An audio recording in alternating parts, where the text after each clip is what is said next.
नमस्कार. आज आपण मटर पुलावची रेसिपी बघणार आहोत. ही रेसिपी अगदी सोप्या पद्धतीने झटपट बनवलेली आहे. दुपारच्या जेवणात किंवा रात्रीच्या जेवणात सुद्धा अगदी झटपट तुम्ही मटर पुलाव बनवू शकतात. छान हिरवेगार मटर घ्यायचे, त्यापासून आपण हा पुलाव बनवणार आहोत.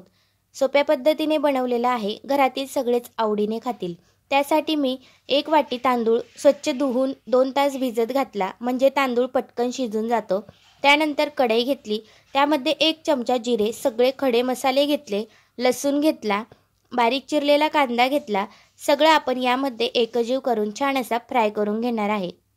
कांदा मी लांब कापून घेतलेला आहे. तुम्हाला बारीक कापायचा असेल तर तसंही तुम्ही कापू शकता. त्यानंतर यामध्ये बारीक चिरलेली मिरची टाकून घ्यायची. छान लालसर होऊस्तर सगळं फ्राय करून घ्यायचं. त्यानंतर बारीक चिरलेला टोमॅटो आपण यामध्ये टाकून घेणार आहोत. तो सुद्धा यामध्ये मंद आचेवर छान फ्राय करून घ्यायचा. त्यानंतर यामध्ये आता आपण पुढील साहित्य टाकूया. मी आता छान 1 वाटी मटार घेतलेले आहेत, स्वच्छ धुवून घेतले.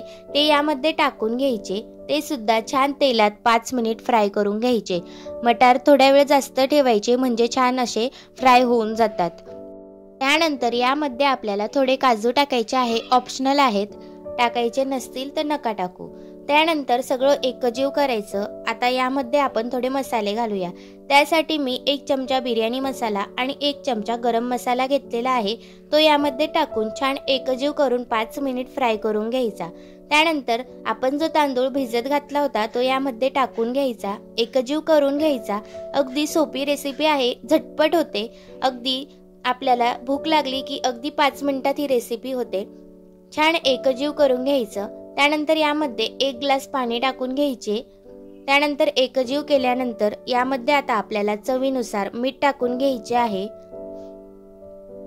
मीठ टाकल्यानंतर भरपूर प्रमाणात कोथिंबीर टाकायची. कोथिंबीरीने तर पुलावला अगदी छानच टेस्ट येते. जर तुम्हाला या पुलावमध्ये अजून काही भाज्या ॲड करायच्या असतील तर तुम्ही त्यासुद्धा ॲड करू शकतात. अगदी छान अशी रेसिपी झालेली होती. 10 मिनिट वाफेवर छान शिजवून घ्यायचा.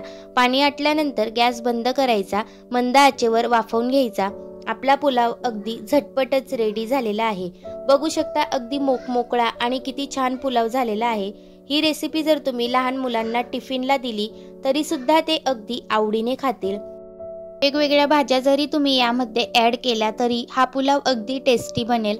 बाजारात छान मटर आलेले आहेत. अगदी ताजे मटर पटकन आणायचे, सोलून घ्यायचे आणि मस्त छान असा पुलाव बनवायचा. तव्यात सुद्धा तुम्ही हा पुलाव बनवू शकता. अगदी तवा पुलाव सुद्धा होऊ शकतो.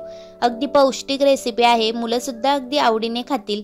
लहान काय मोठे सुद्धा आवडीने खातील. जेवणात सुद्धा अगदी टेस्टी रेसिपी आहे. एकदा नक्की ट्राय करा. अशा साध्या पद्धतीने जर तुम्ही पुलाव बनवला तर सगळ्यांना खूपच आवडेल. जर तुम्हाला आजची ही मटर पुलावची रेसिपी आवडली असेल तर व्हिडिओला जास्तीत जास्त लाईक, सबस्क्राईब करा.